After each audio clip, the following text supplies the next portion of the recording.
I wiped soil off my shaking hands when the first ping came through. I almost didn't look at my phone, but habit won.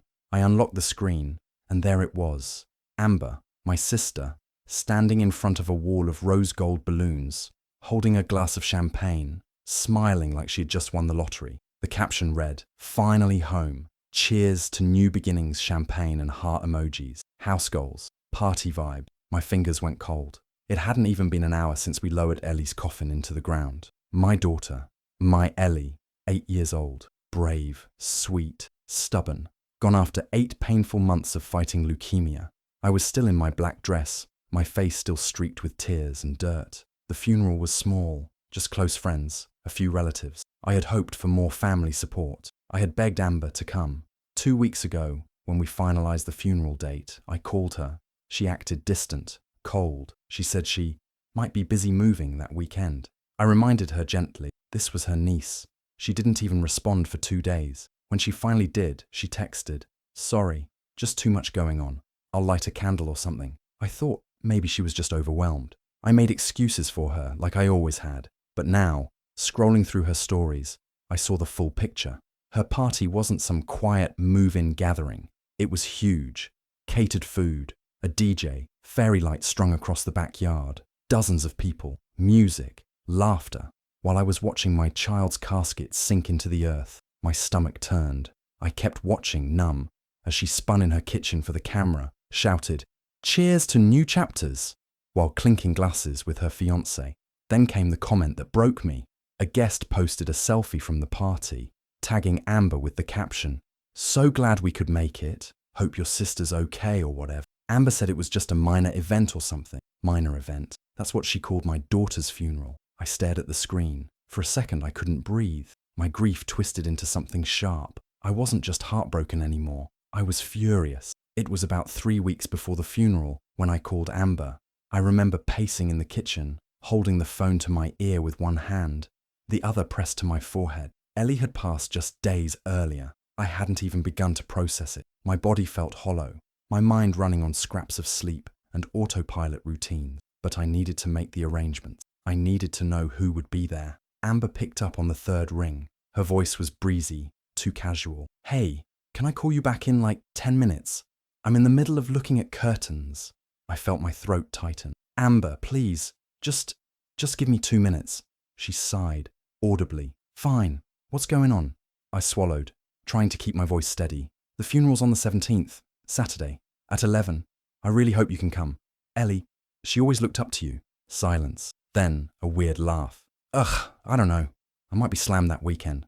The movers are coming. Everything's a mess here." My jaw clenched. "Amber, it's your niece's funeral." "I know," she said quickly, defensive.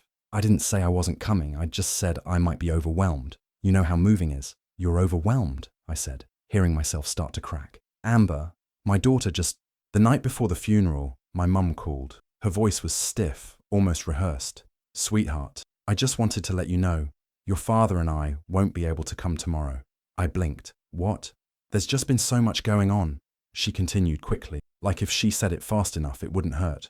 "Amber's party was planned weeks ago, and we already promised her. We didn't think it would help anything to be surrounded by so much sadness." I couldn't speak. Dad chimed in on speaker, cheerful and clueless. "Ellie wouldn't want everyone to be so sad, right? She was always such a bright kid." That's what they said. That my daughter's funeral was too sad. That a housewarming party, mimosas and charcuterie boards, was somehow the better option. I hung up without answering. The silence in my house that night was unbearable. I sat on the couch, holding one of Ellie's stuffed animals, and stared at the wall. I wasn't shocked, not really. Somewhere deep down, I'd expected it. Amber had always had them wrapped around her finger. Growing up, she was the golden child, charismatic, pretty, loud. I was quieter, bookish, always told I was too sensitive. When I cried, I was dramatic. When Amber cried, it was a crisis. She could do no wrong. She'd lie, manipulate, stir chaos, and then somehow come out of it glowing, while I was left looking like the troublemaker. Even when we were teenagers, she would steal my clothes, flirt with my boyfriends, humiliate me in front of friends.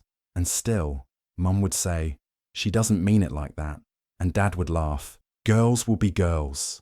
That night, Sitting alone in the dark, I felt something click. They weren't confused. They weren't being pulled in different directions. They were choosing her. They had always chosen her. I didn't plan to go. I hadn't even thought about it until I was already halfway there. The funeral had ended less than an hour earlier. Most people had gone home. I was still in my black dress, still numb, still holding a single white rose from Ellie's casket. I got in my car without thinking. My hands shook on the steering wheel as I drove. I don't even remember the roads I took. I just remember how loud the silence was. Then, there it was, Amber's new house. Balloons tied to the mailbox, music floating through the warm afternoon air. Cars lined the street, laughter spilled from the backyard. Someone was grilling. A cheer went up from inside, like someone had made a toast. I pulled up, engines still running, and just stared. It felt like walking into another universe. I got out slowly, like I was underwater. People turned to look as I walked up the driveway, heels clicking on the pavement. A few of them did a double take. I stood out, smeared mascara, black dress wrinkled, arms crossed tight around my chest. I stepped through the side gate into the backyard. String lights, catered trays, a drink station with a sign that said, "Sip and celebrate." Amber stood near the patio in a white sundress, laughing with her fiancé and two friends. She didn't notice me at first, but someone whispered, and then someone else turned, and then she saw me. Her face went pale, just for a second. Then she plastered on a nervous smile and walked over like we were just catching up at brunch. "Hey," she said, low and rushed. "What are you doing here?" I looked her dead in the eyes. "Ellie was buried an hour ago." She glanced over her shoulder, lowered her voice further. "Look, I didn't think you'd come. This isn't the time, okay?" "The time?" I repeated, loud enough for a few heads to turn. "You mean the time you scheduled this party during your niece's funeral?" A hush fell. Someone nearby stopped mid-sip. Amber's smile wavered. "Can we not do this right now? You're making a scene." I almost laughed. A scene, like I hadn't just buried my child. I looked around. Faces were watching. Some confused, some uncomfortable. A couple looked horrified. I didn't say anything else. I didn't scream or cry or throw my drink. I just walked out, slowly, calmly, and got back in my car. But I wasn't done, not even close. I spent the next few days in silence. Grief was still there, heavy and raw, but something else had started to take its place, something sharper, colder, focused. I didn't want to cry anymore. I wanted the truth out. I started with my phone, scrolling back through messages with Amber, the one where I sent her the obituary, the one where I confirmed the funeral date and time. She had replied with a thumbs up emoji. Then came the email, a mass email I sent to family members, including Amber, with the funeral program attached. Her name was right there in the recipient list. No way she could claim she forgot or didn't see it. But the real knife came from a screenshot someone sent me, someone who'd been at her party. It was a group chat. One of Amber's friends had asked, "Wait, isn't your niece's funeral this weekend?" Amber's reply, "She'll get over it. Kids die all the time. I'm not cancelling my party for that." I stared at the screen for a long time, like maybe I'd read it wrong. But there it was. She'll get over it. Kids die all the time. That's what she thought of Ellie. That's what she thought of me. I started saving everything. Screenshots, emails, every smug post she made about her party, photos with captions like "best weekend ever" and "couldn't have gone more perfectly, perfect for her," while I was burying my child. The pain hardened into purpose. I didn't want to scream at her. I didn't want to fight. I wanted people to see her, the real her. So I made a folder. I labeled it Amber Proof, and I started building my case. 6 weeks after the funeral, Amber's wedding was all she could talk about online. Every day she posted something new: dress fittings, venue walkthroughs, sneak peeks of floral arrangements.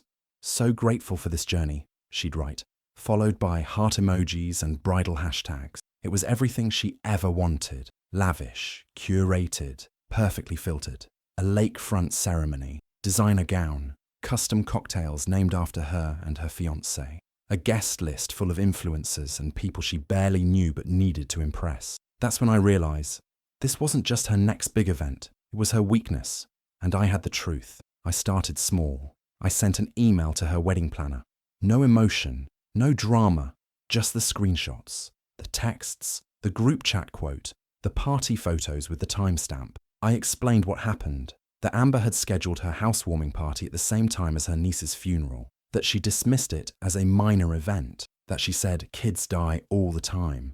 I didn't tell them what to do, I just let them read. Then I sent the same to the caterer, the florist, the DJ. One by one, I tracked them down. Most ignored me at first, but some replied, quietly, "Thank you for letting us know. That was enough." Next, I messaged a few of her bridesmaids, especially the ones I knew had kids. I told them everything, calmly, honestly. I didn't beg for anything. I just told the truth. Then I went to the groom's sister. She and I had only met once, but she'd seemed decent.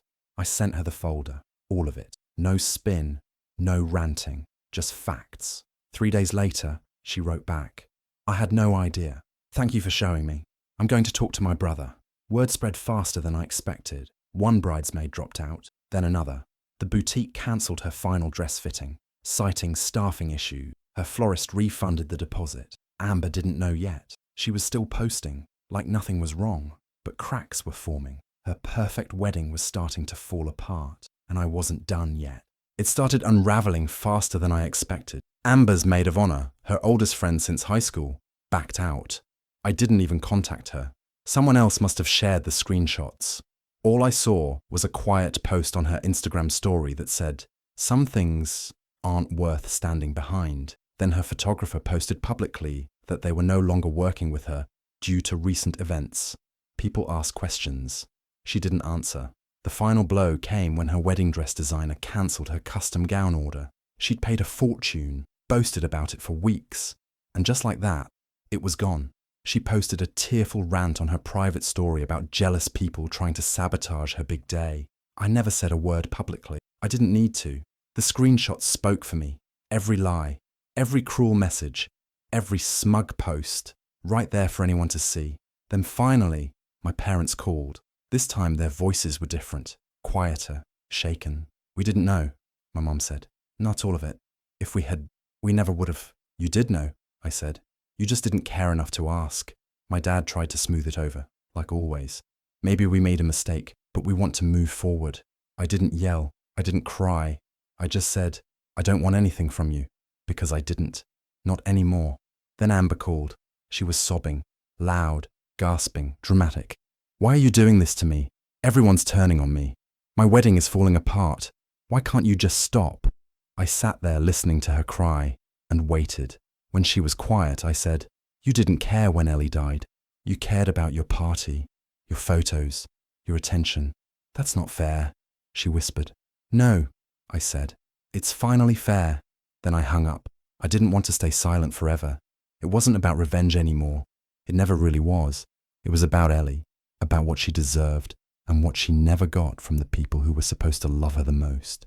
So I wrote a post. Not long. Just enough. I waited until a week before Amber's wedding, when most of the chaos had already hit her. The guest list was shrinking. Vendors were pulling out. Rumors were circling. She still hadn't made a statement, just posted filtered selfies with captions like, "Keeping positive vibes star." I didn't name her in the post. I didn't need to. I wrote, 3 months ago, I lost my daughter. Her name was Ellie. She was 8. She loved cats, rain boots, and asking deep questions at bedtime like, do stars miss us when we stop looking at them? She was my heart. Her funeral was held on a Saturday. I invited my whole family. One person decided to host a housewarming party that same day, knowing full well what was happening. She called the funeral a minor event and told her guests I'd get over it. While I stood at my daughter's grave, she was popping champagne for Instagram. I didn't make this public until now because grief swallows you whole. But I realized something. Silence protects people who don't deserve protection. And this wasn't about vengeance. It was about respect. Respect for my daughter, for her life, for her memory. If telling the truth ruined someone's wedding, that says everything about the kind of wedding it was. That was it. No hashtags. No comments turned off. Just the truth. The response was instant. Messages poured in. From friends, strangers, even people I hadn't spoken to in years. All of them saying the same thing. Thank you for speaking up. She deserved better. You did the right thing. Someone shared it, then someone else. It spread fast. I didn't read Amber's reaction. I heard she tried to say I was twisting everything and just bitter. But no one was listening to her anymore. People had seen the truth, and Ellie had finally been seen too. The wedding was cancelled 2 days before it was supposed to happen. Amber posted some vague, teary video about postponing due to emotional stress. But by then, no one believed a word she said. The groom had already left her, quietly, no drama, just packed his things and walked away. I heard from someone in his family that he'd seen the screenshots, all of them. A few weeks later, she moved out of state, disappeared overnight, deleted her Instagram, blocked half the family, and cut off anyone who had questioned her. But the story didn't go away. Someone had screenshotted my post. It got shared, again and again. A parenting blog picked it up, then a grief support group. Then, somehow, a local news outlet ran a piece about a woman whose family skipped her child's funeral for a party. They didn't name us, but the comments were full of people who knew exactly who it was. She couldn't run from it. Her new job didn't last. Word spread. Someone forwarded them the post. I didn't do it, but someone did. Meanwhile, I started getting letters, messages from strangers, parents, people who had lost children, people who had been betrayed by family. They thanked me. They told me I had said what they couldn't. I didn't feel joy. This wasn't happiness, but I felt something close to peace. For the first time in months, I could look at Ellie's picture and feel calm. I could sit in her room without my chest tightening. I could breathe. She hadn't been forgotten. She hadn't been dismissed. Not by me, not by the world. And that was enough. On Ellie's birthday, I planted a tree. It wasn't anything fancy, just a small cherry blossom in the backyard, the kind she once pointed at in a park and said looked like pink snow. I picked that one for her. I wanted something soft, something beautiful, something that would grow. The ground was still cool that morning. I dug with bare hands, let the dirt get under my nails. No gloves, no help, just me and the little tree and the quiet. It felt good to do something with my hands, to build instead of break, to create instead of chase after what was already lost. When I was done, I sat next to it on the grass.